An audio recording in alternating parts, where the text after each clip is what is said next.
Sir నాది 112 పంచాయతీలు sir. నేను అంతా రూరల్ బేస్డ్ వ్యక్తిని. తమ దైవాల 11 పంచాయతీలకి రోడ్లు వేయగలుగుతున్నాం, అభివృద్ధి చేయగలుగుతున్నాం. కానీ మాడుగులో నాకు 4 మండలాల్లో నాకు మున్సిపాలిటీ లేవు అధ్యక్ష.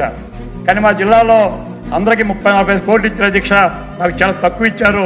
తమ నాకు న్యాయం చేయాలా? ఇకదే అందరికీ తెలిసి మా జిల్లా అంతా నేను 112 పంచాయతీలు నాకు విఎంఆర్డి ఫండ్స్లో, జిఎంసీ ఫండ్స్లో నాకు సిఎస్ఆర్ రాదు మిగతా ఇండస్ట్రీస్ లాగా. మరి నాకేమో తక్కువ జరిగింది అంటే మీ తమ దృష్టి రాకుండదు. మీ అధికారులకు చెప్పాను, మాకు డైరెక్ట్ గారు ఫోన్ చేసి అడిగాను, అయ్యా ఇదేం అన్యాయం సార్, ఒక వారికి కాన్స్టిట్యున్సీ 30 కోట్లు ఇచ్చారు, నాకు కేవలం 9 కోట్లు ఇచ్చారు. ఆ 9 కోట్లు కూడా అధ్యక్ష పవన్ కళ్యాణ్ గారు వచ్చి ఒక రోడ్డు అనౌన్స్ చేశారు. అది వారు అనౌన్స్ చేశారని చెప్పి వాలాపు కోనవ రోడ్డుని వారు చూశారు కళ్ళతో, దానికే 6 కోట్లు ఇచ్చిన అధ్యక్ష అని చెప్పి దయించి నేను పవన్ కళ్యాణ్ గారిని అధికారిని నేను ఈ సభ ద్వారా ఈ సమావేశం ద్వారా ఈ అసెంబ్లీ ద్వారా వాళ్ళు రిక్వెస్ట్ చేస్తున్నాను.